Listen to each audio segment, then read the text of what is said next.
Welcome to Casual Politics, Caroline Flint. Thank you very much for accepting my request, and I'm very grateful to you. You're welcome. First, please allow me to congratulate you on your re-election as Member of Parliament. And first question, why did you decide to run for Deputy Leader of your party?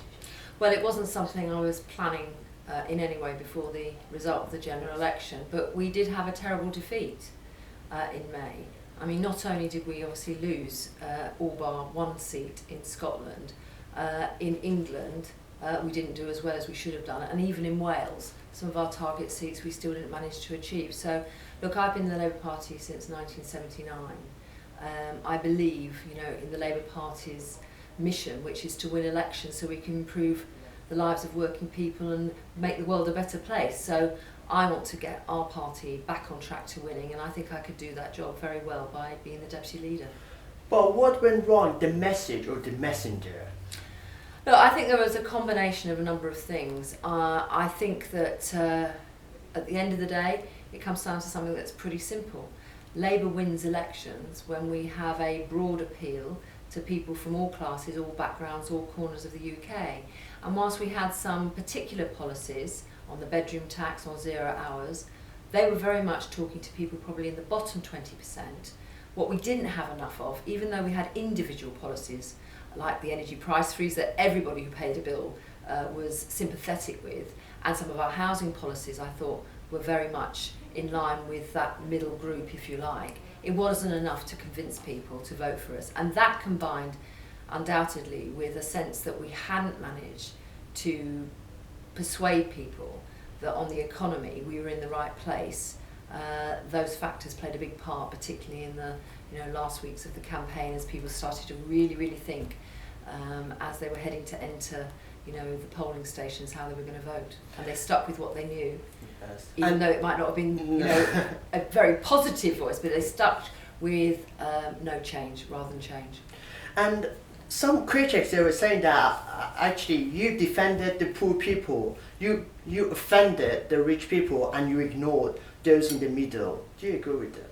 I don't think it was about offending the rich people. I mean, I think that tackling, for example, in my own brief in terms of energy, the way the big 6 energy companies have operated, which I have to say, regardless of where you spoke to someone who was in fuel poverty, or for that matter someone who could afford to pay the bill, what was a unifying effect amongst those groups was the sense that the big 6 energy companies have had it their way too long. They have a monopolistic approach to their customer base, and because of that people weren't getting the best deals. And look, countless times over the last 5 years we've seen the energy companies have to face up to criticism of their service practices to their customers. So I don't think that was there. I think again on the banks, people are still very concerned about how the banks are being run, and whether they've learnt lessons from how they contributed to the financial crash back under the last Labour government, which happened worldwide. But I think probably in the mix of that was a sense that often we were, our policies were maybe perceived and portrayed as being anti-business, and we didn't have enough about how we would create wealth. I think it's quite right to challenge business when we feel that actually it isn't being transparent enough, competitive enough, or when there are companies that could do more to support their workers. But not with declaring war to businesses. I don't think it was a declaration of war, but I think it's the balance of things. Yeah. And if we are saying that we want to improve conditions for employees, which is a good thing to do, that's got to be paid for somewhere.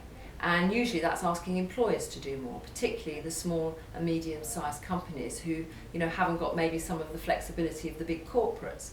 So I think it's about the balance in all of this is important. But importantly, I think underpinning that too is, convincing people that we were clear about balancing the books and paying down the debt. But what about those in the middle ground that they thought that they've been letting down by your party? Well, I mean, what do you mean by letting down by our party in the middle ground? Because they felt that you're not talking about their problems. Oh, well, I've already said that. I mean, I think for those in the middle ground, for working class and middle class people who are in work, who are not receiving any in-work benefits, often very working hard, those people have been squeezed over the last few years by the cost of living crisis. I think that's important to remember in all this. Some of those people might have found a situation whereby they've had to make choices about not having as many holidays, or if they've had to put off a home improvement, or they can't give enough support to their kids who are going through university because they've had to tighten their belts basically. And for that group of people, they probably were thinking, well, where's the message to us? How is Labour going to persuade us that we will be, we won't be worse off than we already are if Labour get into power, but also that Labour have their hopes pinned around us doing better in the future as well? Because let's be honest about it, it's those people who, go out to work every day, play by the rules, want decent schools for their kids, decent hospital service, but they also want to feel they're going to get on in life as well. And we didn't have enough to say to them about that. And they are an important part of what determines the outcomes of general elections. And they are decent people, they are good people, they are people who voted Labour in the past. They voted Labour not only Tony Blair, they're the sort of people that voted Labour under Harold Wilson as well, and even Clement Attlee. What I'm talking about is that broad-based coalition. And these people are not going to vote out of solidarity with others necessarily. It doesn't mean they're not lacking in compassion, but they do want to feel that someone's thinking about them as the ordinary taxpayers of Britain, who want to know that they are going to get value for money from public services, as well as good public services, but also they want to feel that they're going to be enabled to get on in life, and we didn't have enough to say to them. And was Ed Miliband wrong to achieve the new Labour achievements? Oh, I think it was a big mistake to try and sort of, if you like, draw the line after the 2010 election between Labour's past, immediate past from 1997, and the future. Because, look, I think, the last Labour government, we can all look back and think, was it perfect? No Labour government is perfect, no government is perfect. Are there things we might have done differently a little bit? Probably there will be some things there. But overall, I think it's amazing what the last Labour government achieved. I mean, things like the national minimum wage, about the investment in our schools, particularly those aspirational policies around literacy and numeracy, which was about saying we can't allow some of our most disadvantaged children not to get the foundations that are going to enable them to get something out of their education in this country, but also investment in our hospitals and other things that I think showed how a Labour government can do good things. And look, if we don't shout up about the successes of Labour governments, who else will? And that's part of our job. And I think that, although we came to it later on, I think it was that sort of line in the sand approach that, allowed us to lose traction. But you're saying that Ed Miliband was wrong to not praise New Labour's achievements. But why then no one spoke up before the election? Just now that you lost the election, everyone is saying that we were wrong. Why it didn't happen before the election? Well, I mean, I think the thing about, politics is that, the things are said, I have made speeches, public speeches over the last 5 years before the election on this centre ground that we need to have. I've made speeches about tackling welfare reform and people's concerns about migration, and I'm not alone in that, but, at the end of the day, the leadership of the party decide the direction. Now, on cost of living, I think Ed was absolutely right on that. I had 100% support from him on my portfolio in terms of energy, not just reform of the energy market, but the jobs and opportunities that can come through our investment in energy efficiency and newer forms of energy that are cleaner. He was fantastic on that front. I think the problem was about, we didn't have enough coming from the leadership on that sort of offer to those centre ground people, but also recognising that we need to speak up about the good things in the past. And people, most public, look, I've been knocking on doors for 36 years as a Labour Party member. On the doorstep, it's not necessarily individual policies or detailed policies that people recall. It's a general sense of things, an emotional engagement, a sense of whose side are you on, are you in the right place for me and my family? And that's not new. Politics has always been like that and always will be. And some people, they were saying that your party in England was too left-wing and in Scotland was too right-wing. Which side are you on yourself? Too left. Look, I think sometimes the left and right is a bit of a sort of hackneyed sort of view on this. I mean, you know, let's roll back to pre-97. I remember Tony Blair getting a huge amount of grief, and Gordon Brown, over one of our pledges to have a windfall levy on the utilities, which we brought into being when we won the election in 97, and that helped us to fund the New Deal programme to get young people into work. I can remember some of the sort of journalists, press, you know, print and broadcast, who were, you know, saying, this is terrible, how could you come after these companies that have been privatised for this windfall levy? On the national minimum wage, you know, again, before the 97 general election, a lot of stuff being said about how terribly left-wing this is, how awful this is.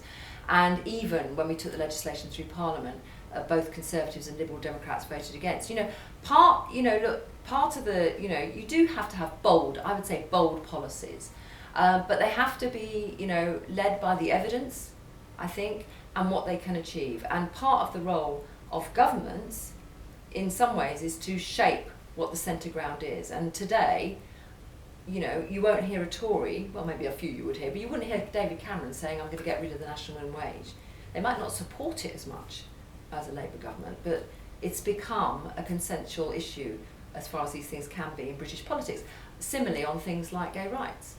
I mean, again, you know, in the last Labour government, you know, we had to fight considerable opposition from the Conservatives on some of the changes we made to equalise our law in this country amongst people who are gay and heterosexual. Today we've seen, you know, under the last Conservative government, gay marriage being legalised. Now, that would not have happened without, I think, the sort of ambition and the aspiration to equality that the Labour Party has always stood for. So, you know, part of our legacy, this is part of our legacy, part of the legacy of so many Labour governments on equal pay, on health and safety at work, is even though we've had, you know, shorter periods in government than the Tories in the last 100 years, our impact has been incredible, I think, in terms of shaping the sort of society that we think the UK should be. And as between Scotland and England, look, I think there are different things going on here. I visited Scotland during the general election campaign. I went up 5 times before the referendum. I have to say, what I couldn't see necessarily in Scotland was some idea that the SNP policies, if you like, were very different to ours. It seemed to me they actually colonised a lot of the Scottish Labour manifesto as their own. You didn't see a poster in Scotland from the SNP that was about detail of policies.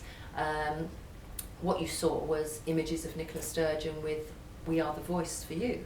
It was an emotional appeal.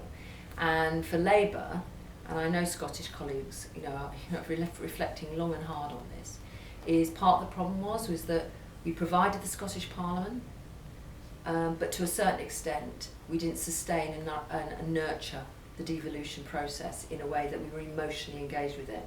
And then along with that, you know, the truth is that in any part of the UK, we cannot take the Labour vote for granted. We cannot be complacent. We have to constantly renew our relationships with those Labour voters and reach out for other voters as well, because the days in which tribalism, which was it worked in the past, let's be honest about it, those days are becoming, you know, ever more distant.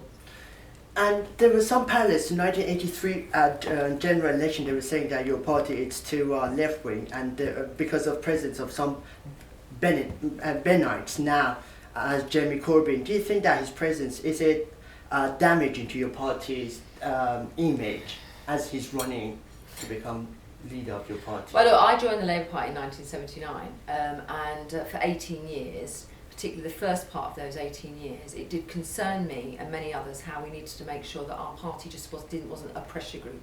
Look, the Labour Party is not a pressure group. We were formed, you know, just over 100 years ago by working people and their representatives to get power, to make the world a better place. And we fail in our duty if we don't see the importance of that.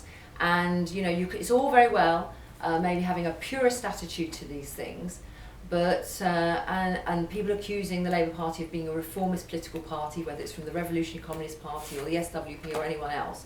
But you know what? I come from a working class background.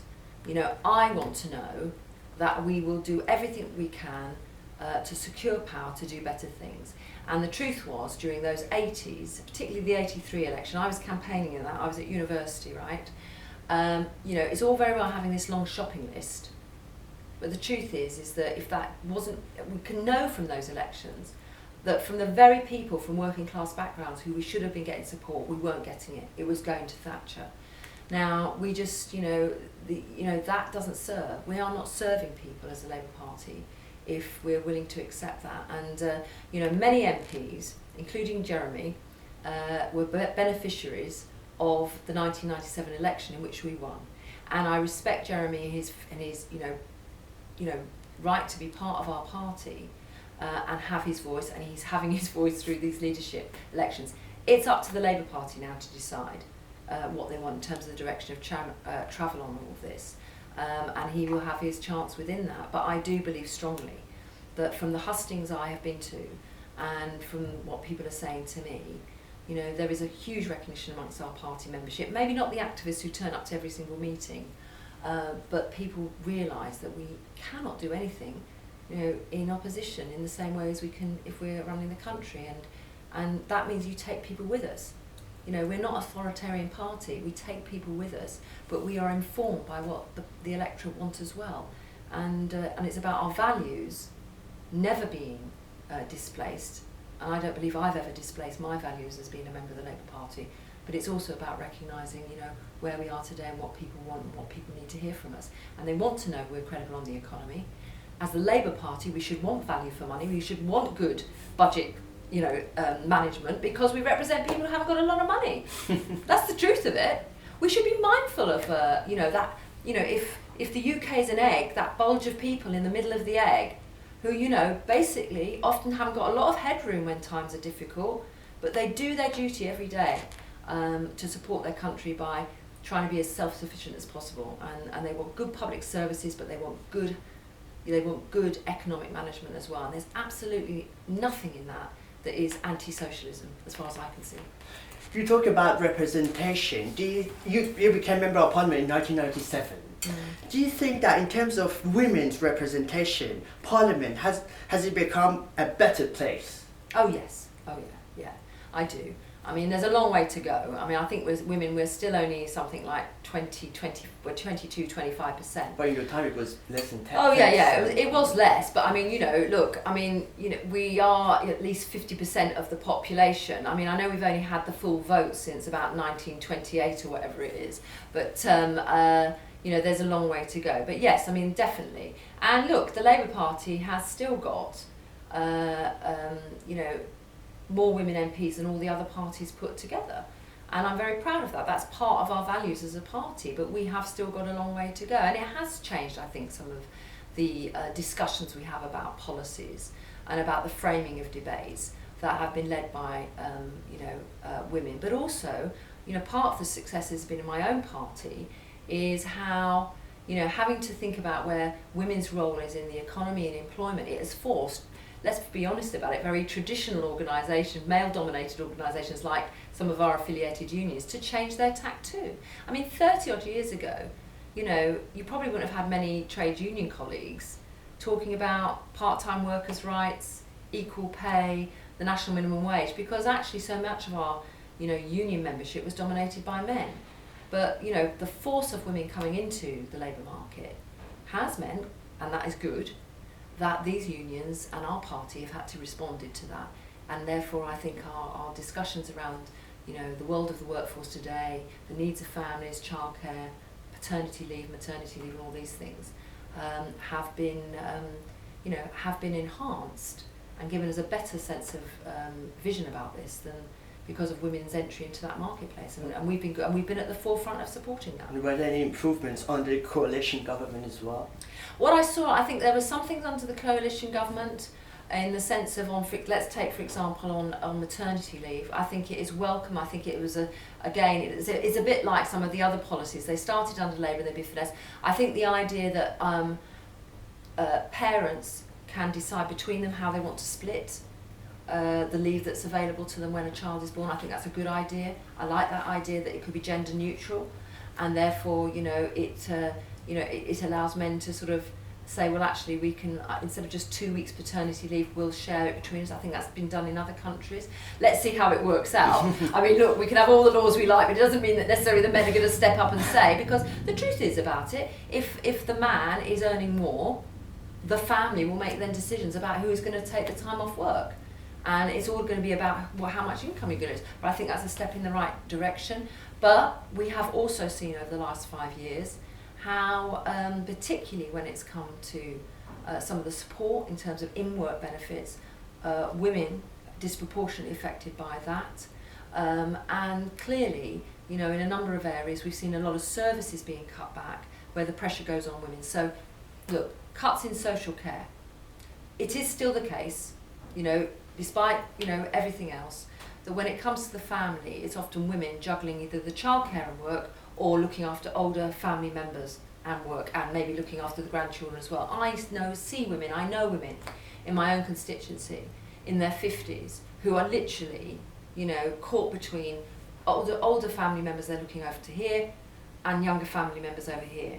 And with these cuts that we've seen to social care, I think again, disproportionately, women being affected by that because they're having to pick up the pieces because the services aren't being provided by the local authority or the health authority. So, I think there's still a massive challenge going on here. And, let's not forget as well, at the start of the last Parliament, one of the first things the Liberals and the Tories wanted to do was to extend anonymity to suspects accused of rape. And again, that was a campaign I fought against at the time, and it was the first U-turn of the last government because of my concern about the impact that would have on bringing to justice people who have committed terrible crimes. We shall wait and see. Thank you very much, Caroline. Thank you. My pleasure. Thank you.